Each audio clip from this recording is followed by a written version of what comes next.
Good afternoon, good evening for some of you out there. Welcome again. My name is Abdel Jacobo. I'm the academic specialist in Mexico for academic services in Grupo SM for all English programs. I'm very happy to have you here again. So welcome, and we're ready to start with another very interesting session, which is coaching in the classroom. So I think you are very active now on the chat. Thank you for being here from Ecuador, Peru, Mexico, Spain, United States, Chile, of course, Puerto Rico, Colombia, for all the places you are from. Let me introduce Ileana Ruvalcaba. She's going to be your speaker today. So I'm going to read her bio so we all have information about who she is and what she does. Les presento Ileana Elizabeth Ruvalcaba Rivas. She's from el Estado de México. Tiene una licenciatura en negocios internacionales y una maestría en dirección de mercadotecnia. Es especialista en imagen personal, investigación de mercados y marketing político. Cuenta con certificación en idioma inglés por el Trinity College London y certificado en TOEFL ITP. Es consultor empresarial en área de mercadotecnia y negocios, docente a nivel licenciatura para diversas universidades públicas y privadas, directora de tesis, conferencista y tallerista a nivel nacional e internacional en temas relacionados a negocios y mercadotecnia, docente de inglés a nivel superior y emprendedora social. Actualmente se desarrolla como directora general de IMAR Consultores, agencia de marketing en la ciudad de Guadalajara, en Jalisco, México. Docente de asignaturas presenciales en la Universidad de Guadalajara, sede CUSEA, facilitadora y docente en línea en la Universidad Latinoamericana de Ciudad de México, asesor externo UDP en ediciones SM por los últimos 2 años, diseñadora pedagógica de materias en línea para la Universidad UTEG en el estado de Jalisco, certificada como capacitadora y dedicada a la impartición de talleres de mercadotecnia digital, ventas, imagen y liderazgo en estudiantes y emprendedores, además de dirigir la fundación sin fines de lucro Tour Pinta una Sonrisa, dedicada a la labor social en el estado de Jalisco. So she's an expert on today's topic, which is coaching in the classroom. So I'm pretty sure you're going to enjoy, you're going to learn a lot. Remember, we expect your participation on the chat.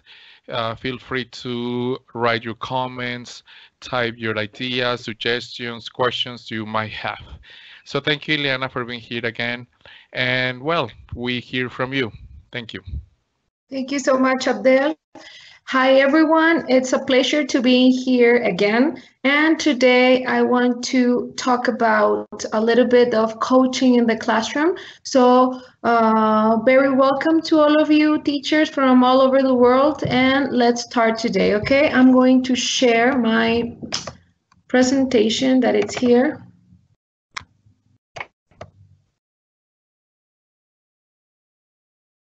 Okay. I think it's ready, right? It's ready now, Ileana. Perfect. Thank you so much. Teachers, please feel comfortable. If you have any question or something to share with us, you have the chat available for all of you.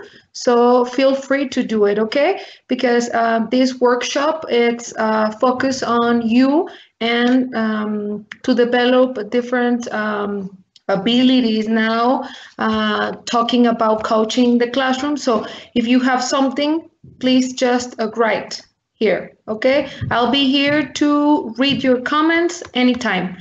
So let's start. Okay. First of all, as Abdel introduced me, my name is Ileana Ruvalcaba, and today we're going to talk about coaching in the classroom.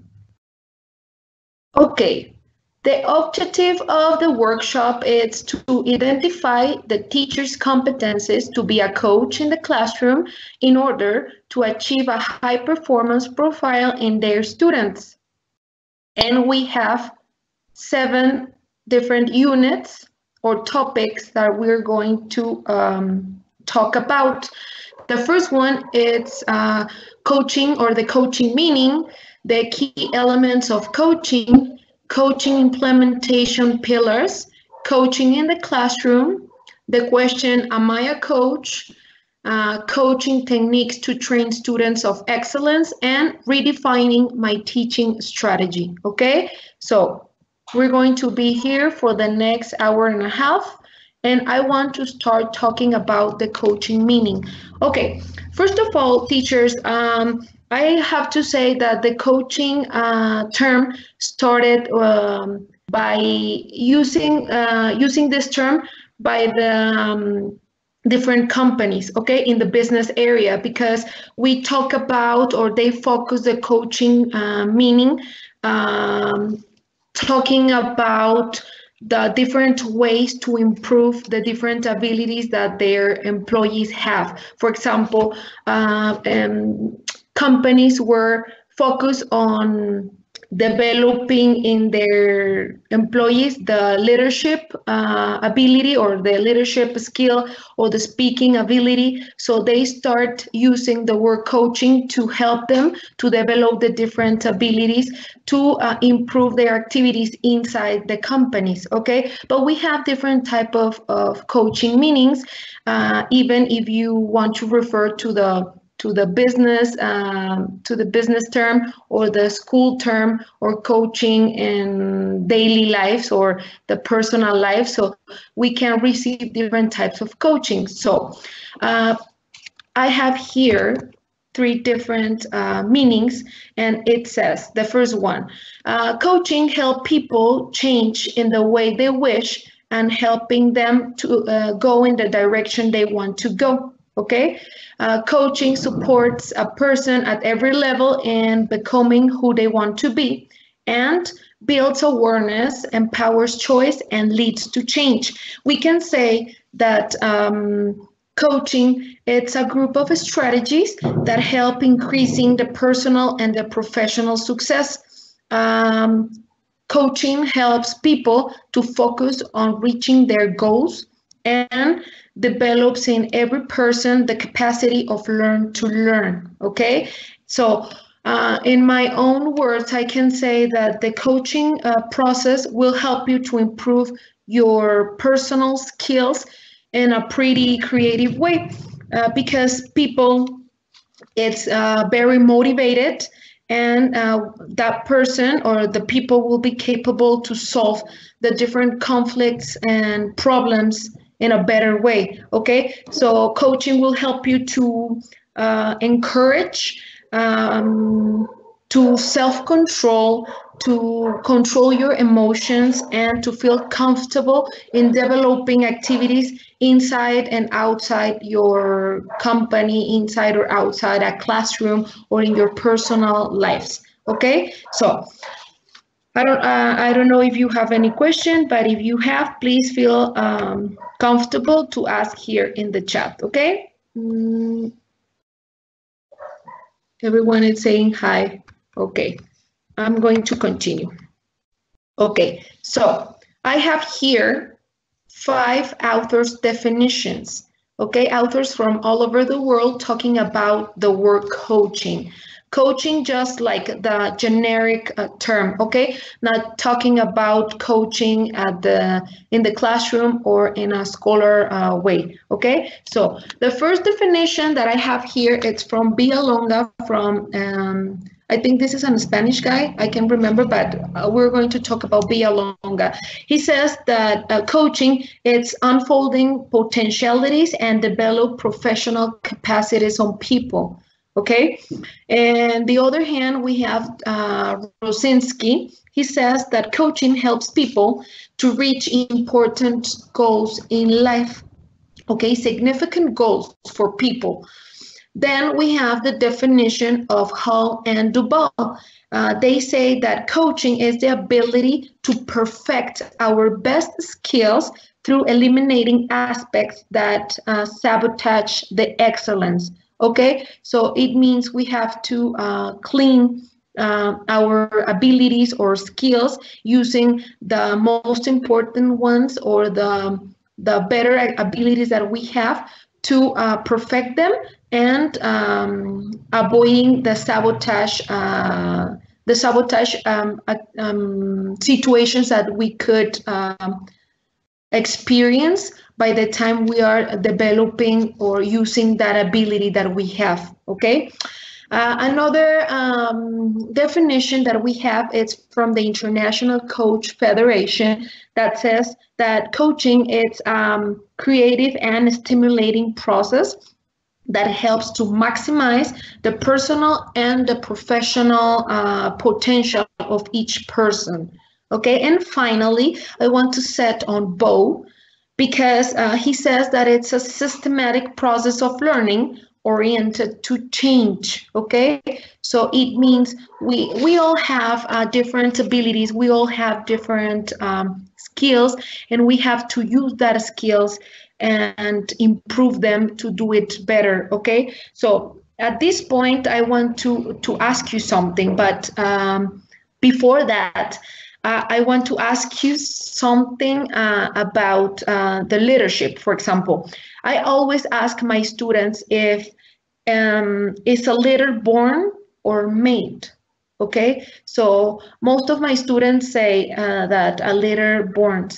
So, for example, if talking about coaching doesn't think that a leader borns because that will quit all the strategies that coaching develops for reaching the or potentialize the abilities of each person. So if I ask you, a leader borns or a leader it's made, I will say from the point of view of coaching, a leader it's made because coaching will give you a list of steps to develop abilities of leadership. Okay, so if we focus on coaching will help you to develop any skill, not even if you don't have it right now, but it will help you to potentialize that skill that you maybe don't have or is not your best skill, and coaching will help you to improve that skill. Okay, so now the questions for you. In your experience, teachers, which author's definition is the most useful? Okay, I want to read. I'll give you a minute or many seconds so I can read the chat right here to ask this question, please.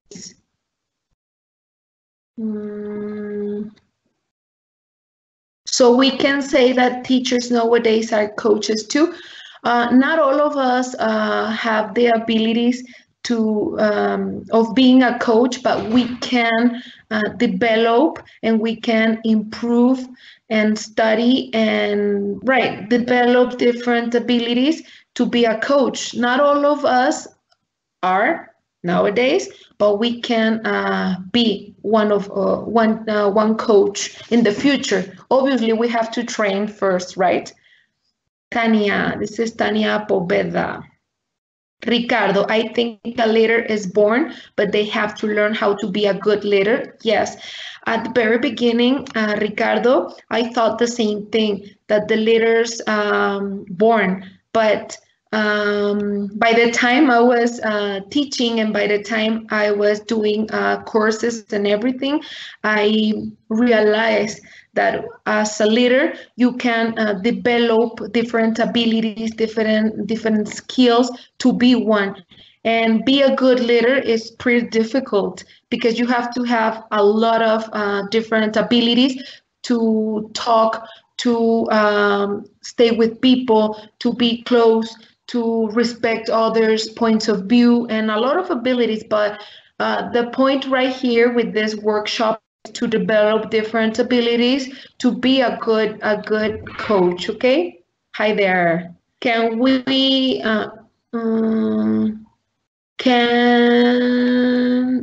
see the quotes again? Yes, of course. Here. Which author's definition is the most useful? And I have the author's definition right here. Remember, Villalonga said, unfolding potentialities and develop professional capacities. Rosinski says helps people to reach important goals in life. Holland Duvall said its ability to perfect our best skills and eliminate aspects that sabotage the excellence. The International Coach Federation said it's a creative and stimulating process that helps to maximize the personal and professional potential. And Bo says it's a systematic process of learning oriented to change. So we have the quotes right here, and I think a leader is born, but they have to learn how to be a good leader. What characteristics do teachers have similar to coaches, Tania? We will see it later because the whole workshop goes right there, okay? So we will see the characteristics that we have to have. Heil and Duval, okay, Cynthia, all of them, we can use them to create our own definition. Perfect. It builds awareness, empowers choice, and leads to change. Javier, thanks so much. Most is not all the definitions given related coaching with adults. I can clearly see the link with Schuller's yet. Okay, I think a leader has the ability to adapt to every situation and even allow someone else to have the leadership when you don't have the expertise. Perfect. A leader has to share the leadership when he or she is not capable to do or to develop an ability. That's an ability that a leader has to have. Okay. Vocational teachers are coaches too, since we maximize our students' potential in order to make their performance their best.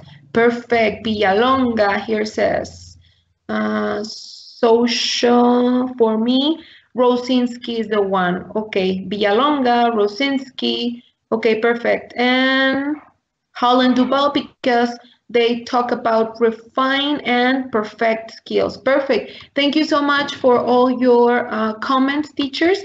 I'm going to continue right here, and we're going to talk about or to get deeper on this topic later, okay? So now,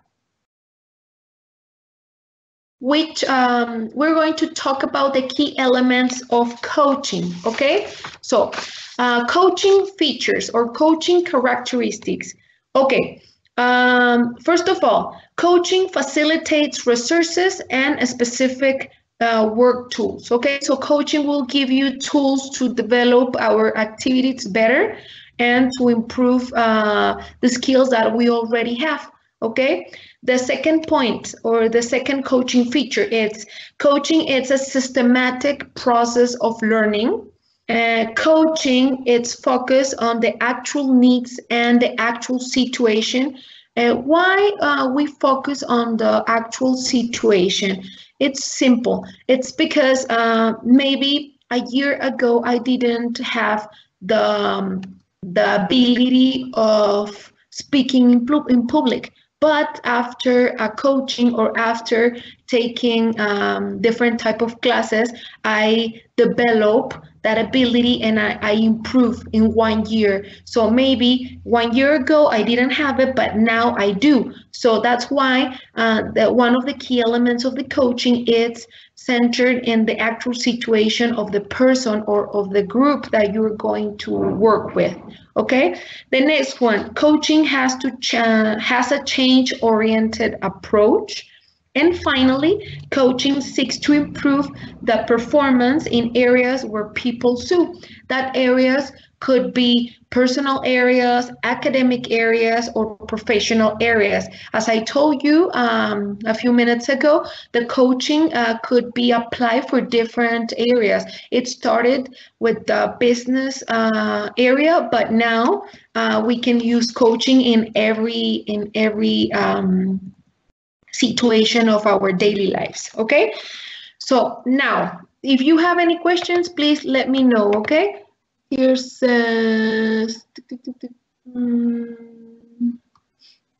I'm checking the chat.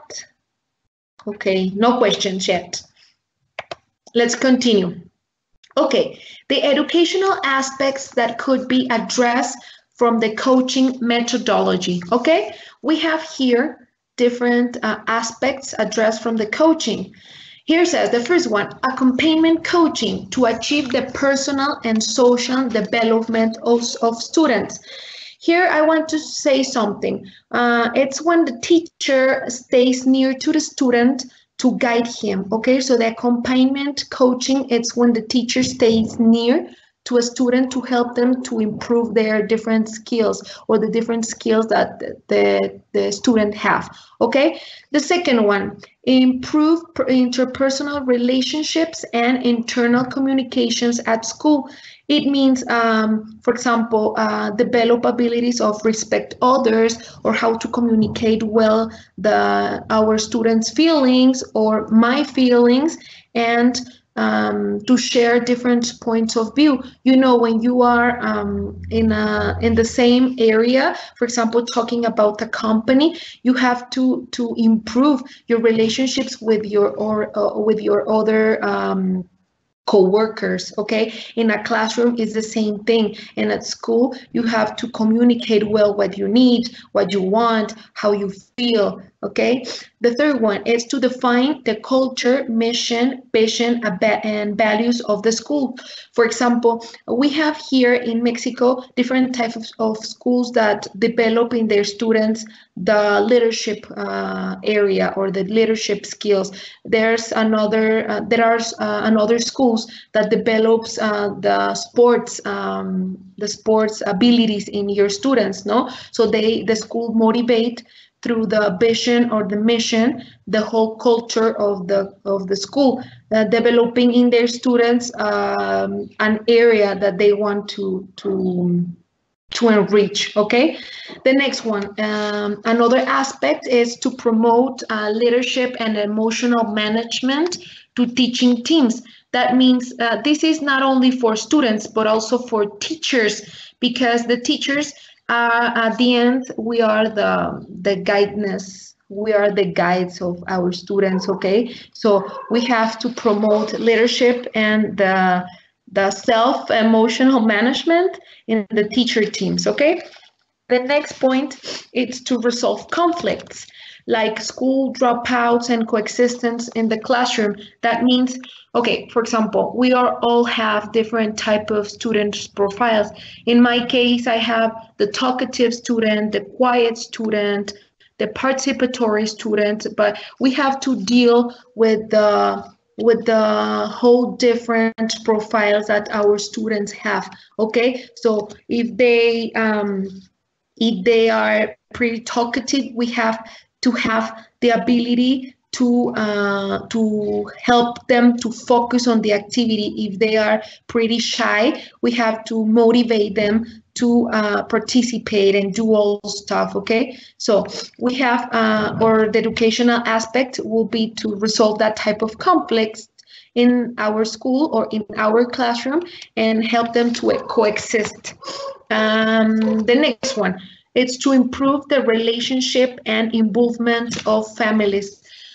I don't know, what do you think about this point, teachers? But I think this specific point, it's pretty complex because not all the parents are in charge of their children and the school needs. So later we're going to see the different pillars that we need to develop to put to work this methodology of coaching, but the relationship of the families and the involvement of the families is pretty complicated because we need parents to develop the school and the classroom strategies. I don't know, what do you think about this?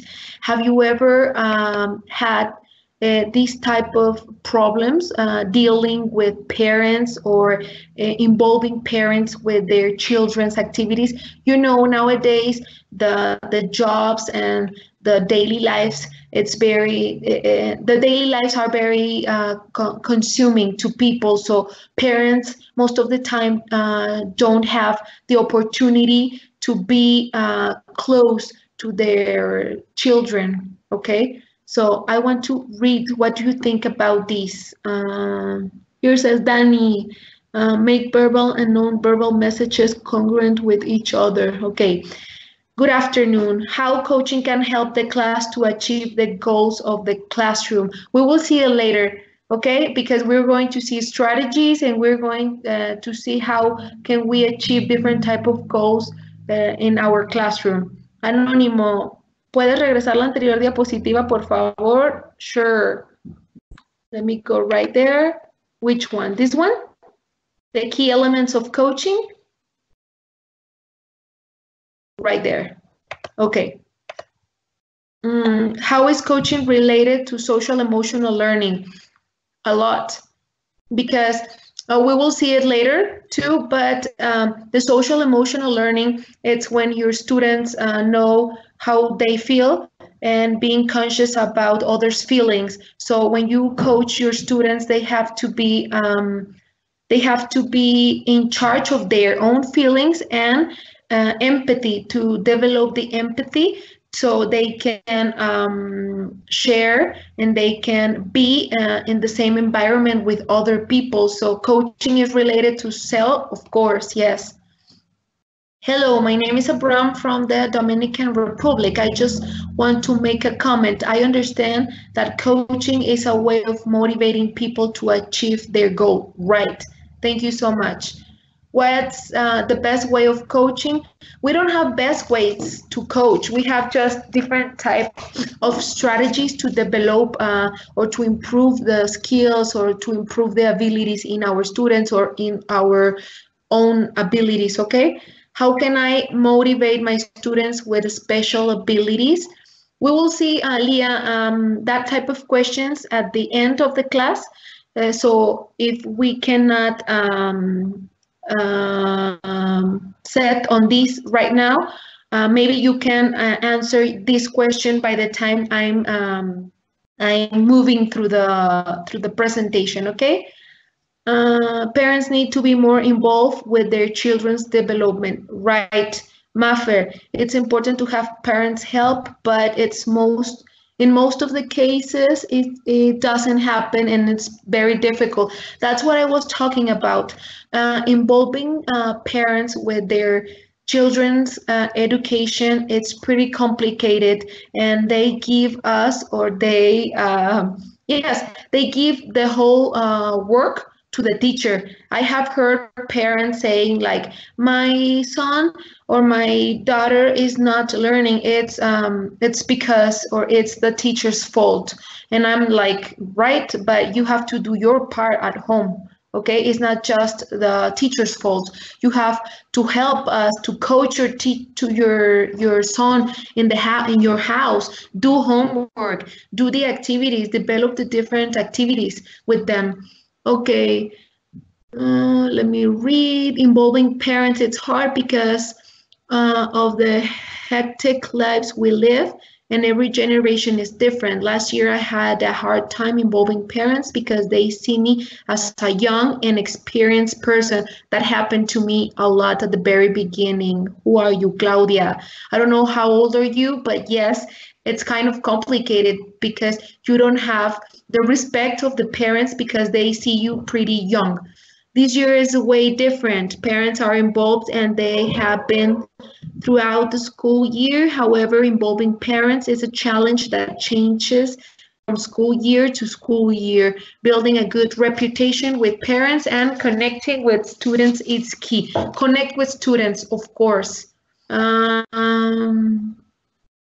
Coaching means you help others to get it the best right. I'm looking here, I'm reading your comments, and all of them are pretty the same.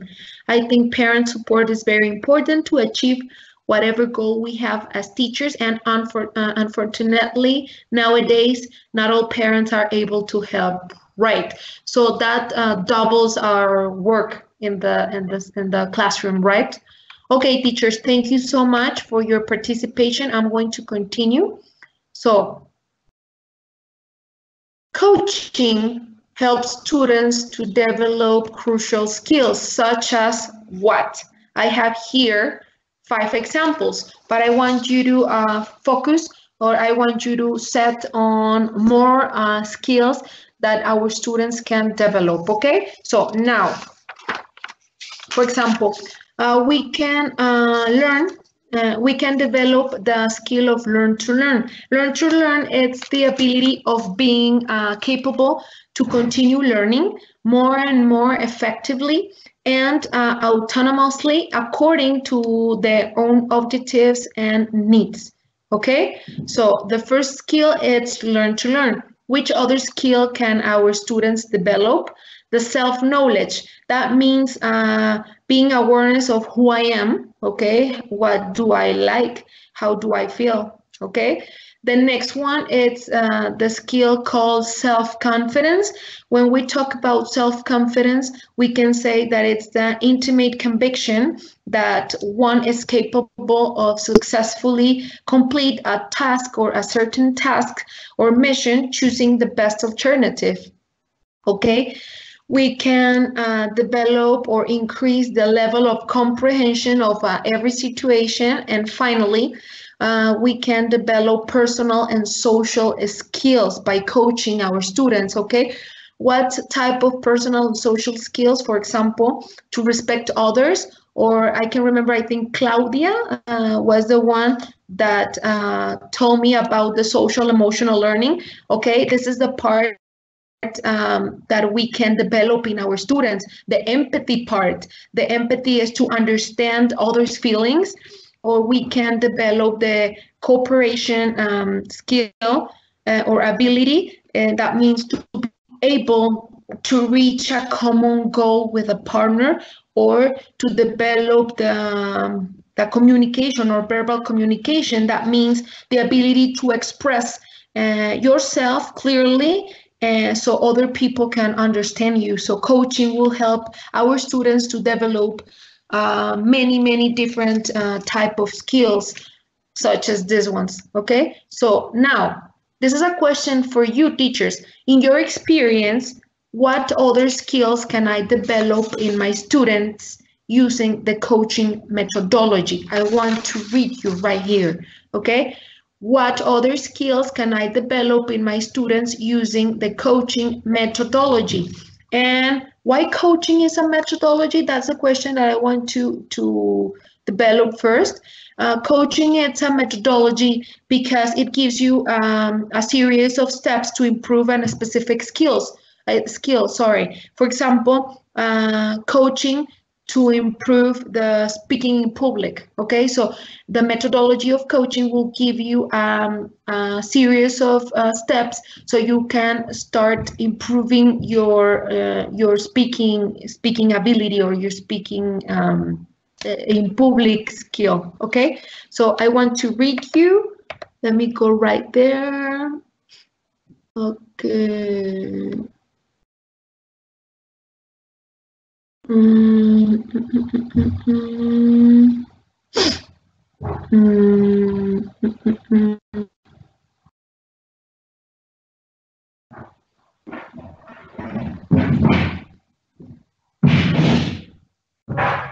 This is going out total. The problem that I have had is to ask parents to be involved in their children's education, and they tell me that in Spanish don't work with it. It's supposed in English. To ask parents, oh yeah, that's a huge problem when our parents don't speak English.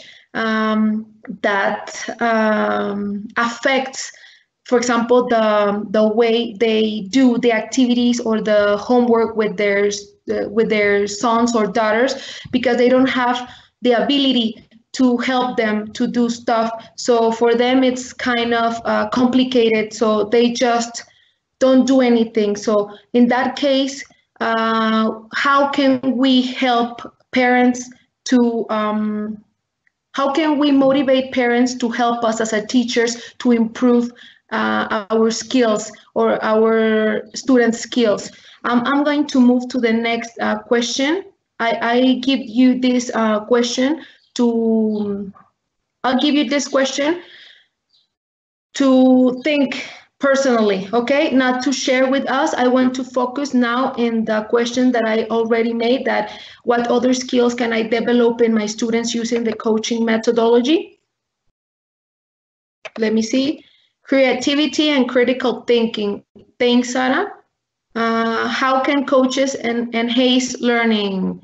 How can I apply the key elements for coaching in my classroom with teenagers, Nicole? Okay, I'll see this point later, okay? Because I'll give you some strategies to develop the key elements.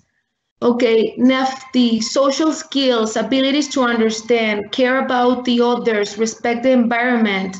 Apart from helping them to develop skills in terms of language, there's some other skills that we are able to develop on them. Can I go back in the previous slide? Yes. Which slide? This one, the coaching? Okay, here is. Let me move back. Self-confidence, okay, self-confidence. The critical thinking, said Cynthia. Anything else that you want to add to this part with other abilities or skills do you think your students can develop by coaching them? Which others?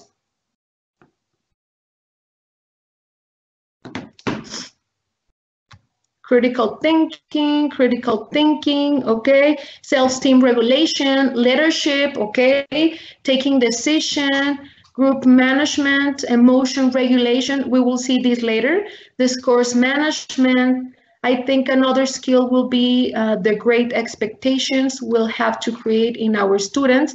They have to believe they can do whatever they want to, okay? Leadership and motivation. Self-management, okay. The value of help classmates, okay, thanks. Resilience, Mauro.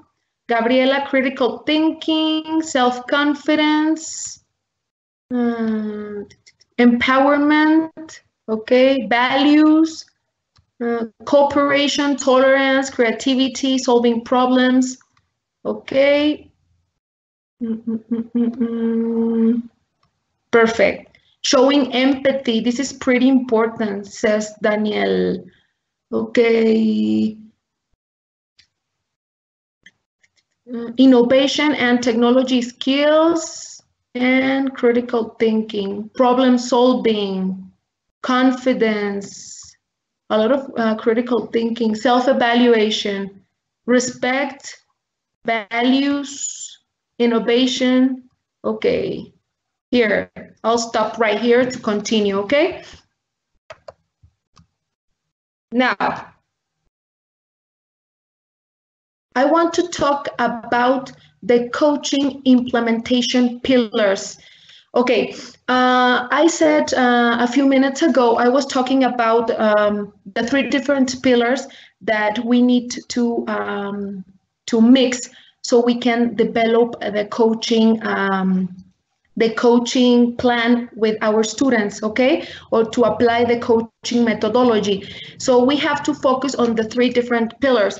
The first pillar is the family one. That was the one that we were talking about a few minutes ago, remember? That means coaching fathers and mothers to help teachers implementing coaching tools in the classroom, because we cannot just apply or develop a strategy to help our students inside the classroom. We need the parent support to help us to reinforce the abilities or the activities that we are developing in the classroom, okay?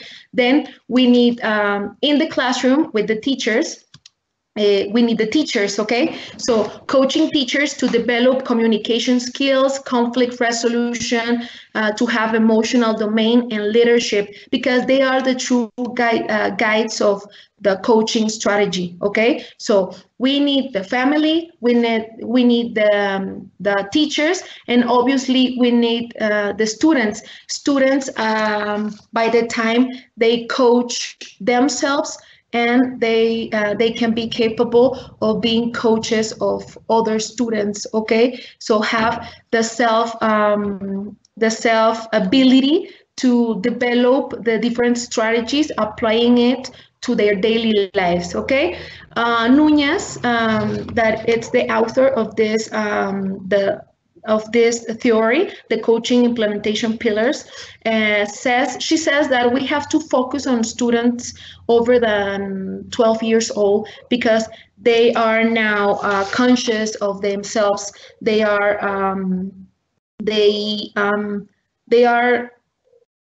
older and they can receive the coaching, but there's another author and another experts that talks about the age of the students and how or in which age can they receive a coaching.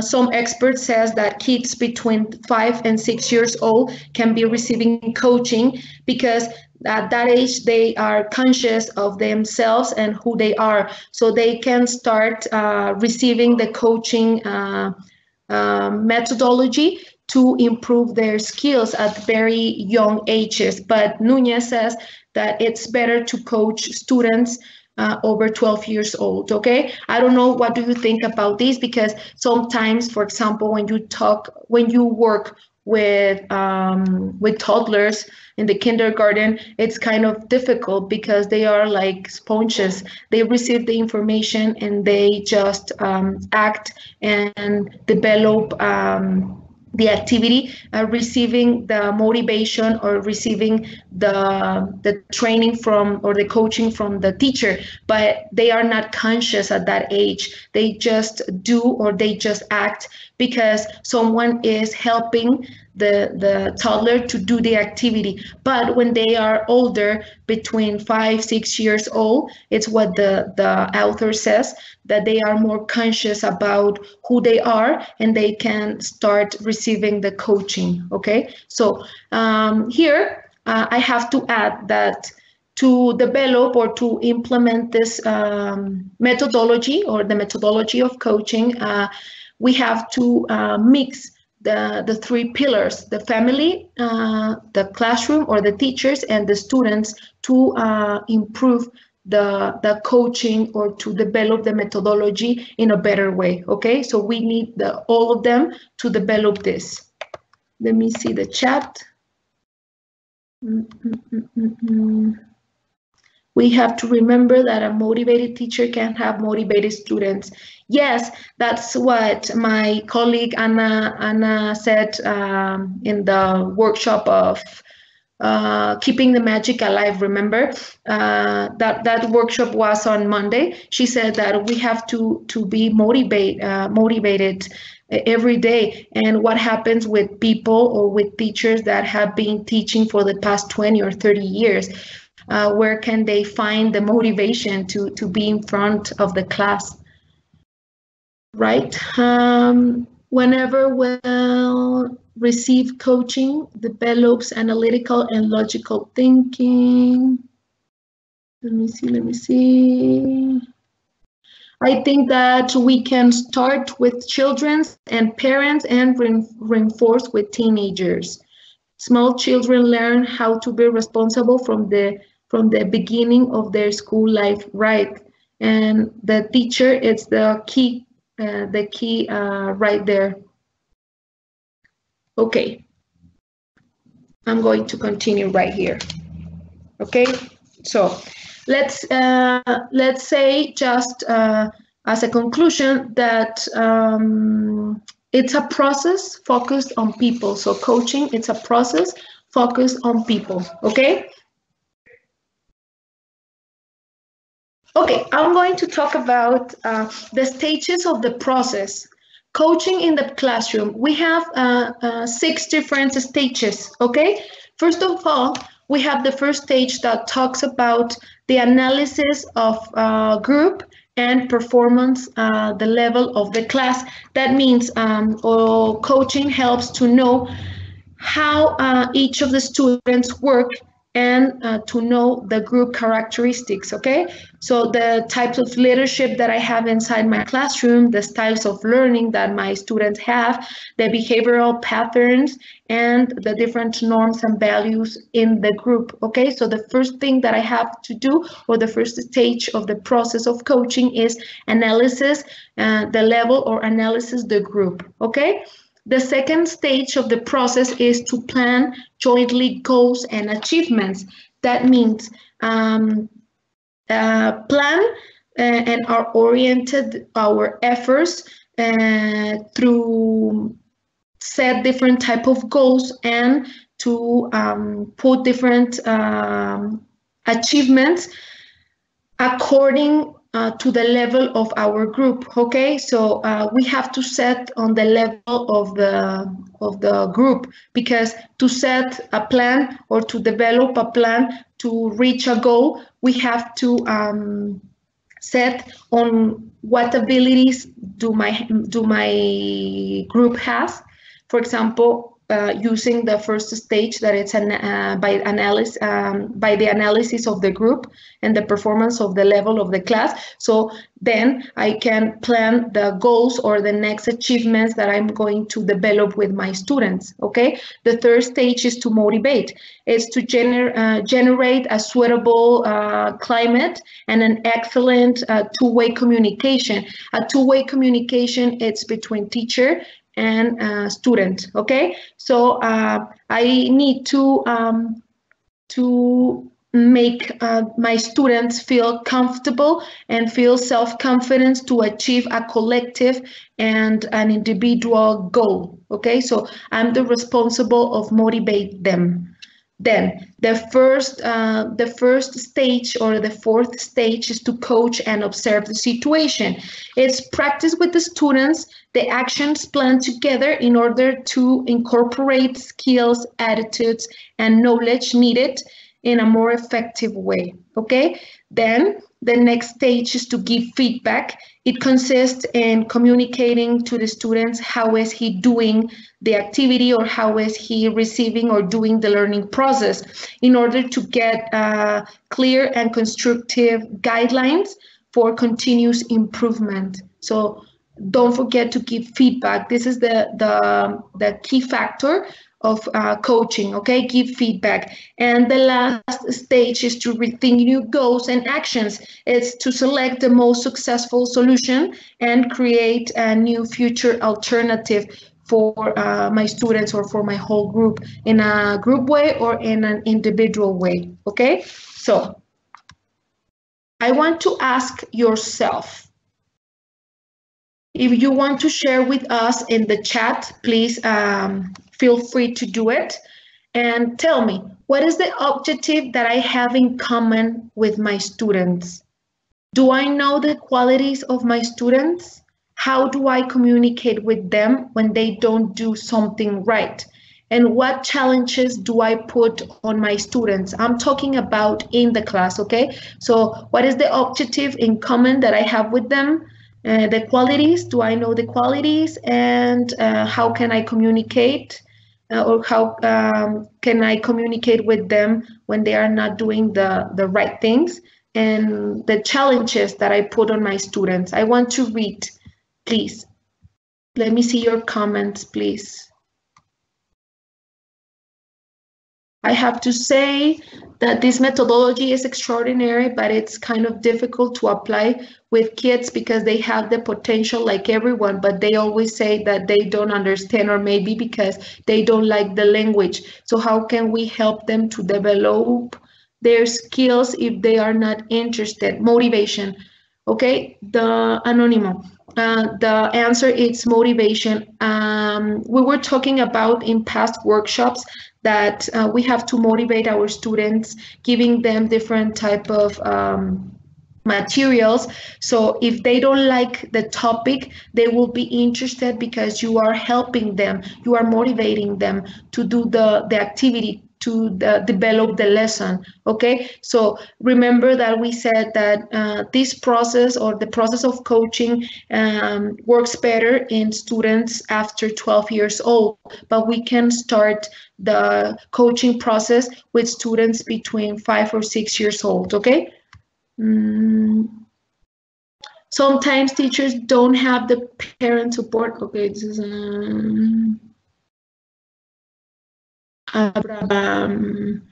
there are many competences that we can develop by using coaching methodology with our students, such as speaking skills, motivation, etc. Okay. Give examples in a real class. Okay, examples about what? Examples of how can I motivate my students? Okay, I can say, if we are focused on a history, in a history lesson, and I know that my students don't like history, I can use different type of strategies, like watching videos, or start use cutouts to complete a history, explaining the history of Mexico or the history of America. Okay, so we have to implement different types of materials, strategies, technological support to help our students to stay focused, to motivate by me, being motivated by me as a teacher, and being motivated by their classmates, doing activities that they feel comfortable and free to do. We will see more strategies later, okay? Always motivation. The objective in common is having a good time and discover new words. We have a common goal to accomplish, that is to maximize their potential in terms of language. We both want them to speak English, right? That's the main point. I support my students. I told them you can do it. Sometimes it's not easy. Of course, Marisa from Culiacan, it's not easy, because I can say, yes, you can. Yes, you can. But if they don't feel they can, they don't care if you are always telling them that they can. They have to feel it, and then they're going to do or develop the activity. Okay. Hannah, I have to agree with motivation and encouragement.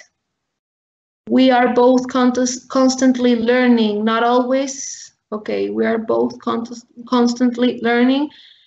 The second question was, do you know the qualities? Okay, not always, but I will be great to know them. Okay, then how I communicate with them when they don't do something right. I should ask what, here's Estania.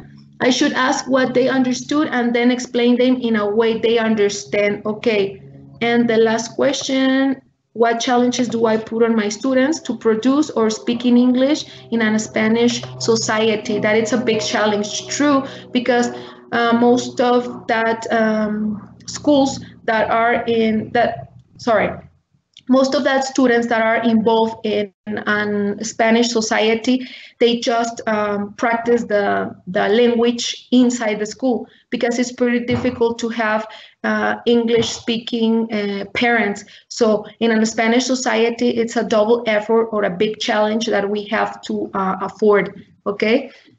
Yes, I like students. I love when they make questions over and over again.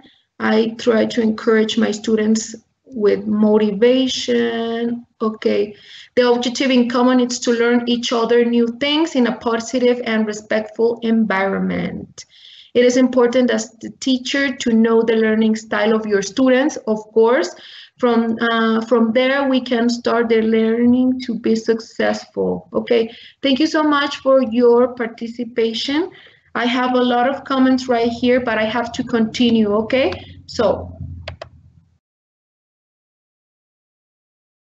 this is a question for you, teachers. Do you think, or what do you think about this? Am I a coach? It's time to reflect on myself, okay? How you ever ask yourself this question? I think you do, because at the very beginning, someone of you said something about or asked me about are all of us coaches? When you are a teacher, that means that you are a coach. So have you ever asked this question to yourself before? Tell me. Let me see.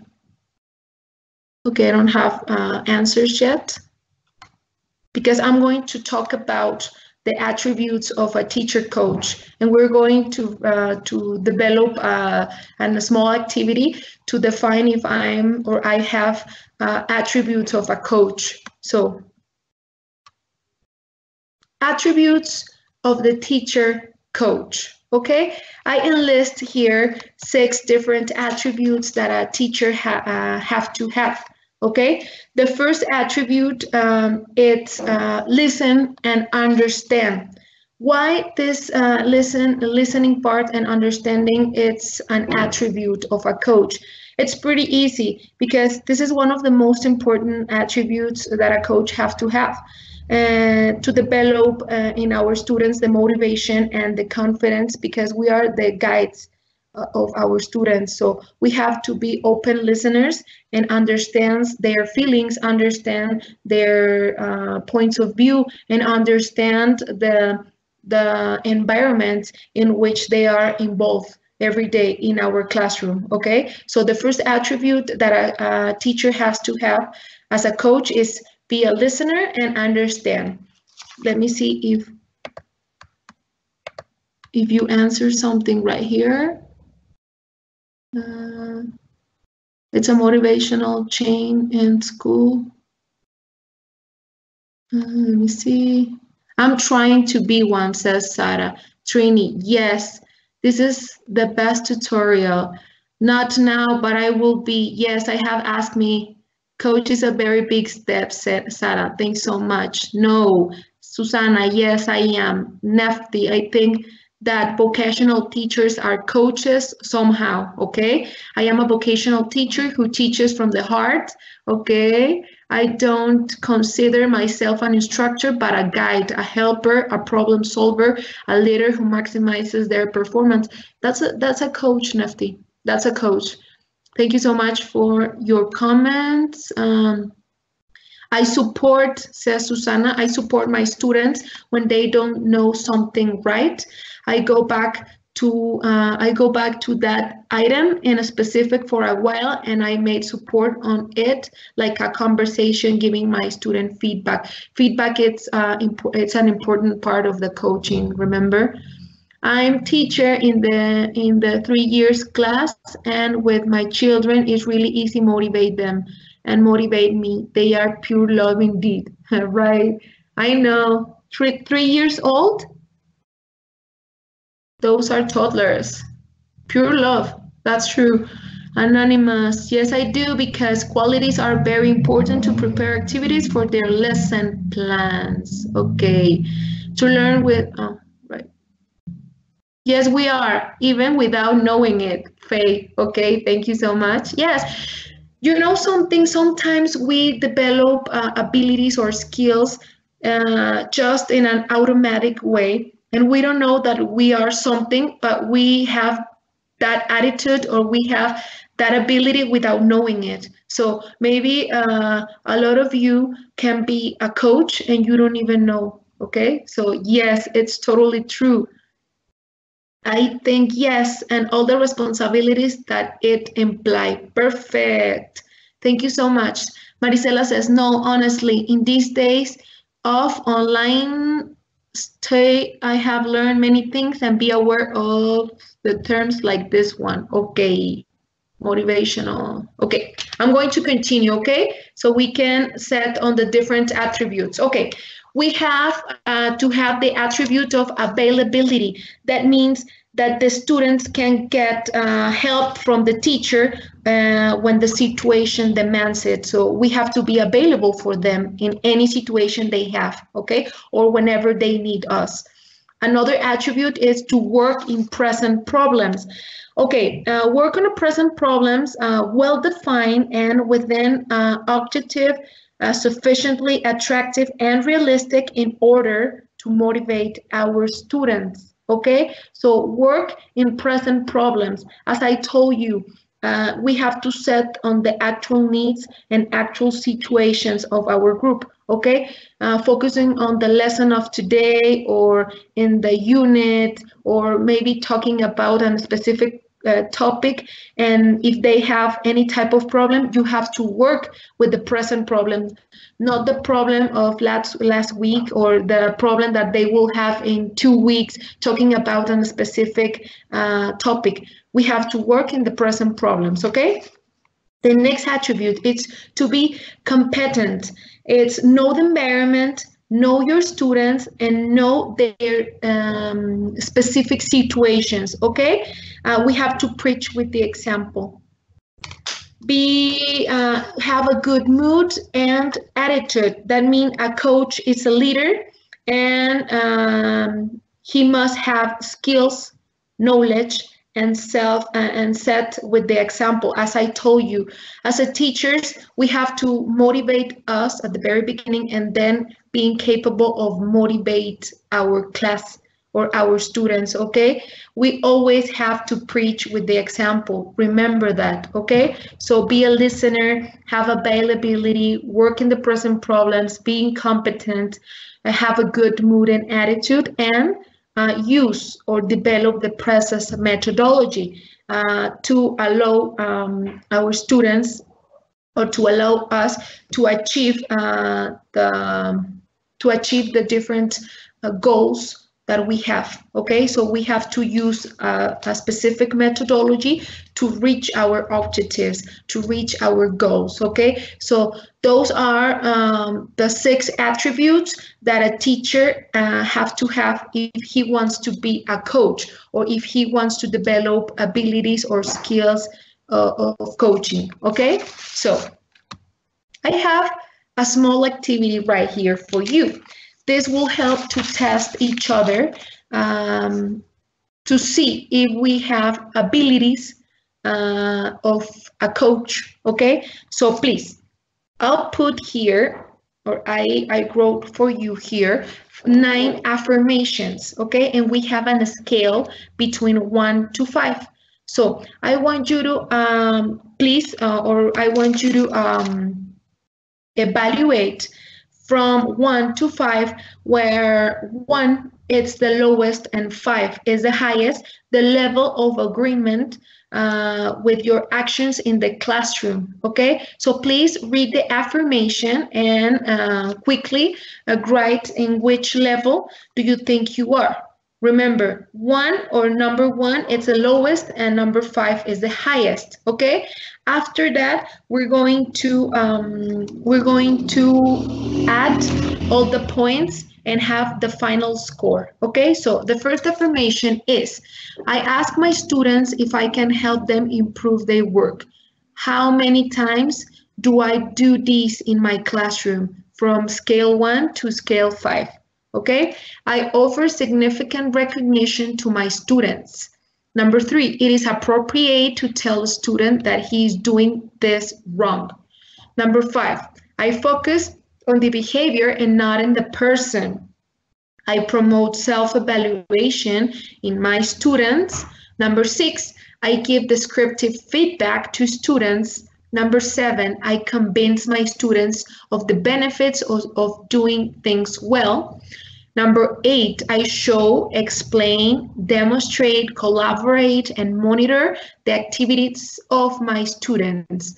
And finally, number 9, feedback in a timely manner on my students' performance. Okay, so please take a minute.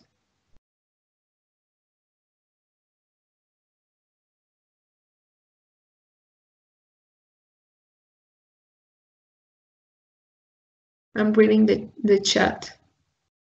Wow, I didn't think I was a teacher coach. I have been teaching for more than 20 years, and the enthusiasm and passion for teaching keeps you active, right? And it's because we are learning stuff every day, right, Avram? It's because as a teachers, we learn every day, every time. I'm learning too much. Thank you, Ileana. You're welcome, Anonymous. I always motivate them to get involved with the class and at the end try to receive their feedback. That's very important. Receive feedback from them. It's pretty functional for me to I always at the end of my class, at the end of the semester, I talk with my students and I ask them, how do you feel? How did you feel in the whole class? What do you have or what information do you want to share with me so I can improve my next classes? So giving or receiving feedback, it's important as giving them feedback. So receiving and giving. Okay.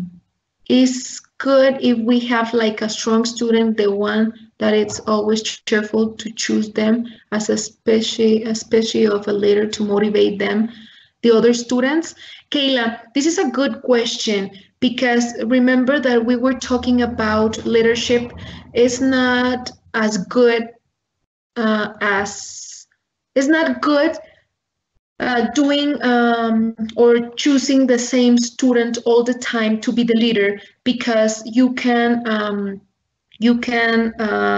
dismotivate your other students to being the leader. You know, you have to share the leadership between the other students, no matter if they don't have attitudes or they don't have the skill of being leader. Okay, but you have to help them to share the leadership all the time and give them the opportunity of sharing with others the leadership. Okay, so it's good by the time the leader helps others and motivate others, but if you give them the leadership all the time, other students won't feel right with that situation. So I don't suggest you to do that all the time, not all the time. Okay, perfect. Did you get the total? I'll go back. I was waiting for you. Okay, so now add the points of each column and we have the results right here. If I got between 1 to 9 points, I have low commitment to change. If I got between 10 and 22, I have insufficient commitment to change. If I got between 23 and 35 points, I'm a coaching process. And if I got between 36 and 45 points, I'm a coach. Okay, so how many points did I get? What can I do to improve my score?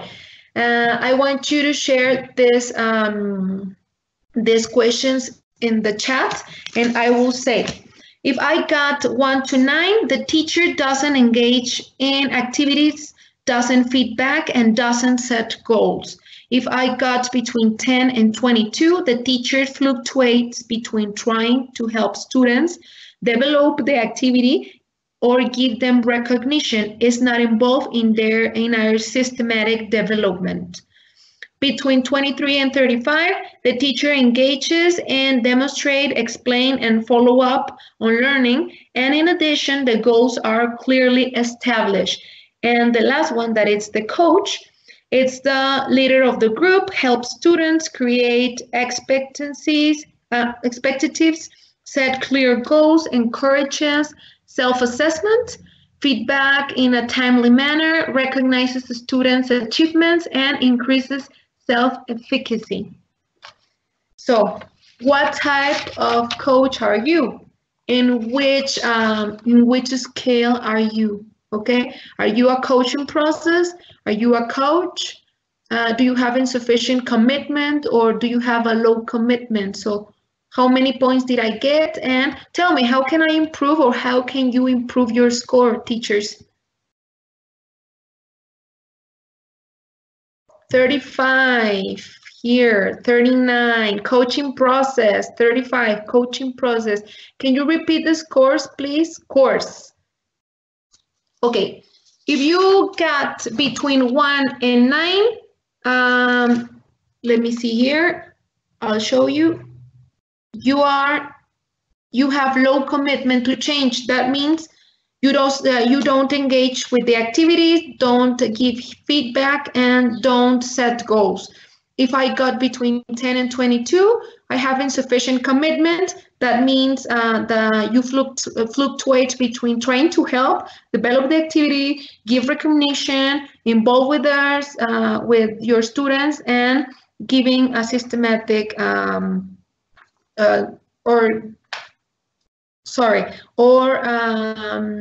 giving a systematic process, or doing the process as the systematic way. Between 23 and 35, you are in process because engaged, explain, you follow up on learning, and you have goals clearly established. And being a coach between 36 and 45 means you are the leader, you help students create expectatives, you have or set clear goals, you encourage the self-assessments, you feel back in a timely manner, recognize the students' achievements, and increases your self-efficacy, okay? So I'll be glad to read your comments. I got 39, coaching process, great. Great, I'm a coaching process, Danny. 27, I need to improve the feedback I receive, give them significant recognition, promote self-evaluation, pay attention to their immediately needs. 40 points, perfect, wow. Perfect. Most of you are between coaching process and coach. I think it's because you have a lot of experience, teachers, and you have been a coach from the past years, but you don't even know that you are, okay? So let's continue with this. Thank you so much for your comments right here. And now we are almost finished with this. So which coaching techniques, or let's see the coaching techniques to train students of excellence, okay? First of all, work regardless of run level. I say, share the same team objective. For example, sorry, I moved from another, sorry. I was in another page, my fault. Okay, the coaching techniques. No matter the activities or dynamics developed in the classroom, I have to work regardless of run level of my class, okay? There are no limits, so please eliminate limiting paradigms, okay? Feel free to share any idea. Encourage creativity of your students. Encourage your own creativity, okay? Support and encourage by looking the individual results, okay? Support students' performance. Set on individual goals and set in the common or group goals, okay? We have to work as a team. Then they can always give a little bit more, so ask for more effort, okay? Don't let them stay in the comfort area.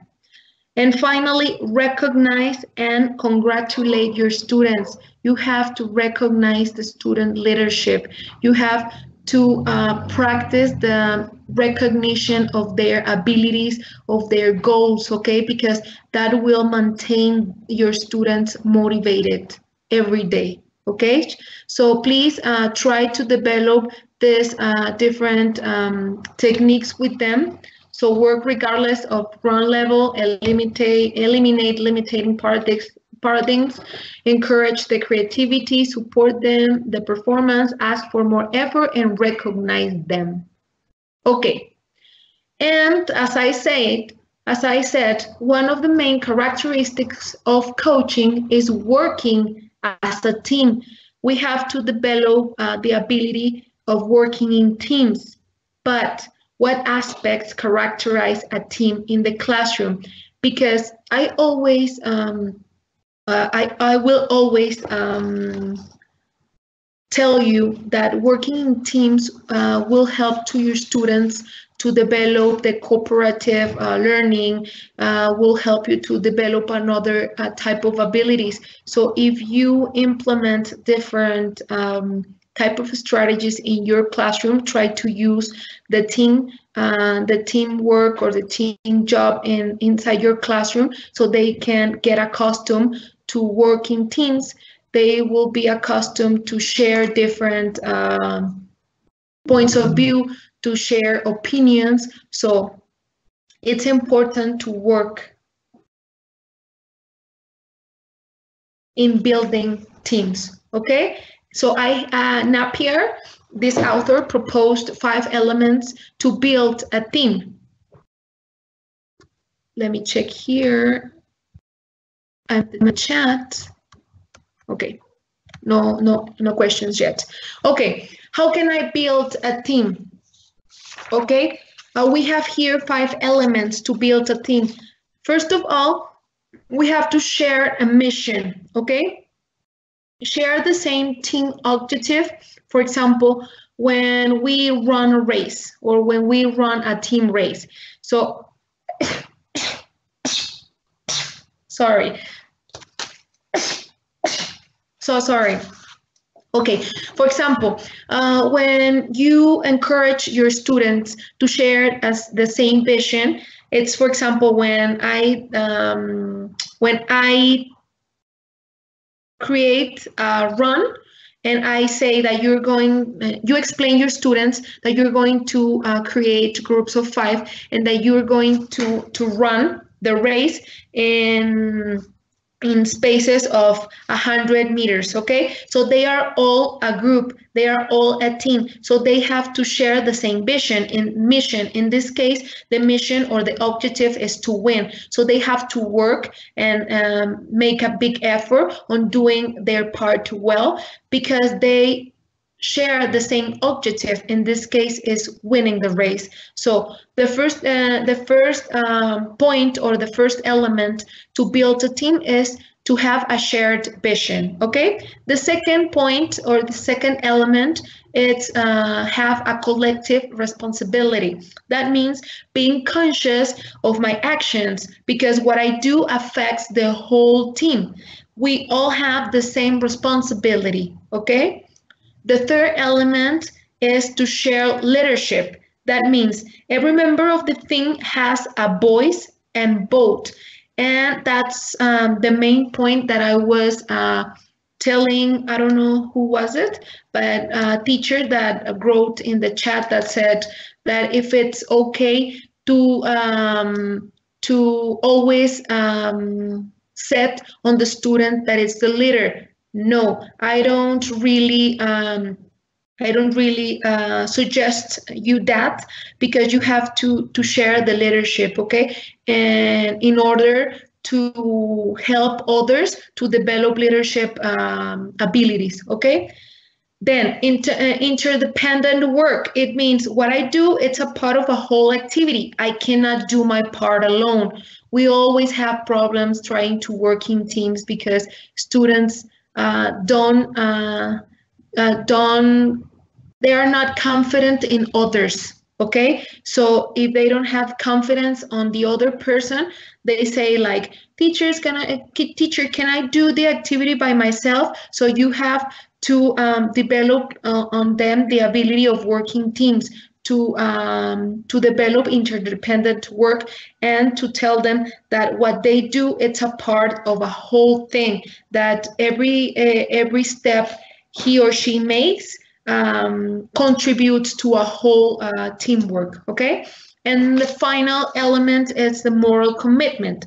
We are all in the same bag, okay? So we have to develop the ability of support others, okay? Because we are all in the same bag. We are all doing the same activity. So this is a good way to build teams and to develop the coaching part by developing activities or by developing activities, doing it in groups or in small groups inside your classroom, okay? So, redefining my teacher strategy. Teachers, we are finishing this workshop. And I have a final question for you. What is my commitment in the learning process of my students? What can I say? Let me read the chat. We have to promote positive reinforcement in all directions. Focus on the actual situations. Okay. Could you please show the statements again? Of course.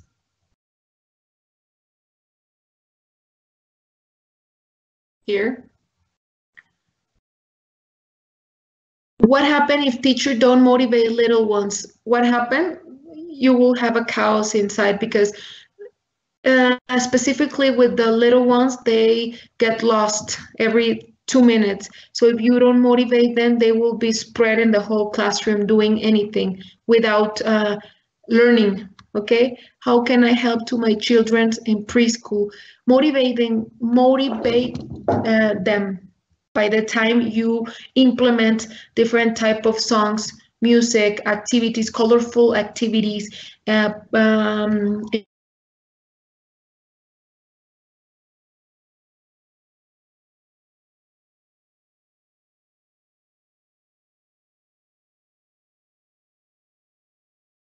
course, Kayla.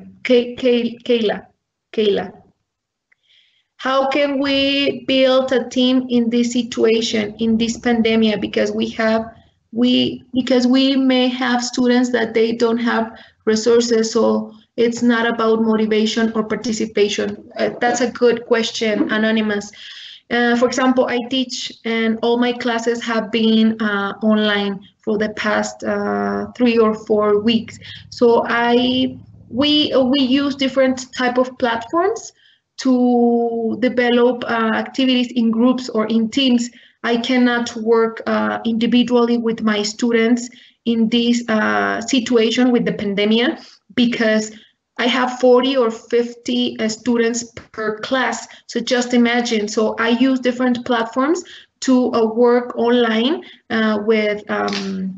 with my students doing an activity, but they have to accomplish one task one by one, and they have to participate all. Okay, so it's not motivation. Well, you can motivate them using different platforms, different effective platforms that works for you.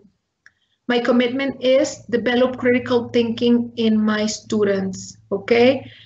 Carmiña, always support them and show they can do things even if they have problems, always coaching and motivate them. Sara, be more a coach and less an all-way teacher. Okay, thanks, Sara. Developing leadership in all students and hard work, and cannot agree more on this statement.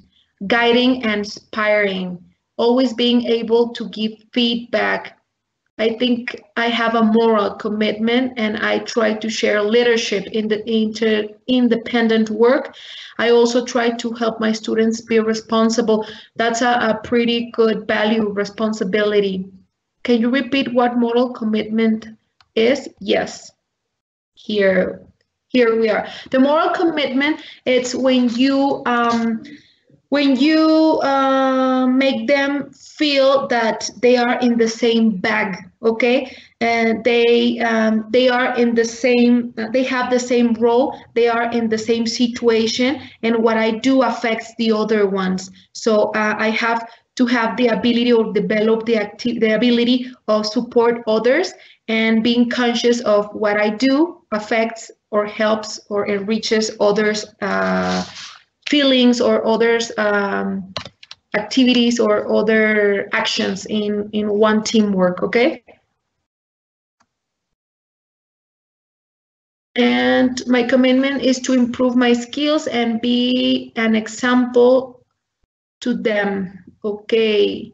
To guide them and support achieve their goals. Perfect. To be better person, better teacher, listener, leader, motivator. Thank you so much. Coach is coaching process, but I want to improve. Okay, we are always improving in this life. Students are guided by teachers and objectives. Empowerment the students. Help them to develop their skills. Okay, thank you so much for your comments. We finish with this. If you have more questions, I'll be here available for you. And please don't forget to answer the survey so you can receive your diploma at the end of the workshop. And I'm so glad to be here. I'm so glad that I could share this small workshop with you teachers. I hope this workshop help you in the future to improve your coaching skills, to focus on the pillars, to develop different type of strategies. And remember, we all have different type of students, different ages, and I have to set on that before I develop or I apply the methodology in my classroom. Because as a different author said, you can start coaching your students between or starting at the age of 5, but there are more students that more authors that say that our students will receive coaching after 12 years old. So you have to apply these strategies in order of reaching your school or your class goals, okay, and the ages of your class or the ages of your students, okay. So don't stop learning, right? Don't stop. We are always learning. Thanks a lot. Thanks so much. Okay, thank you. So that's all. Thank you so much, and I hope you have a great day, and I hope you can apply this new knowledge in your next classes and in your next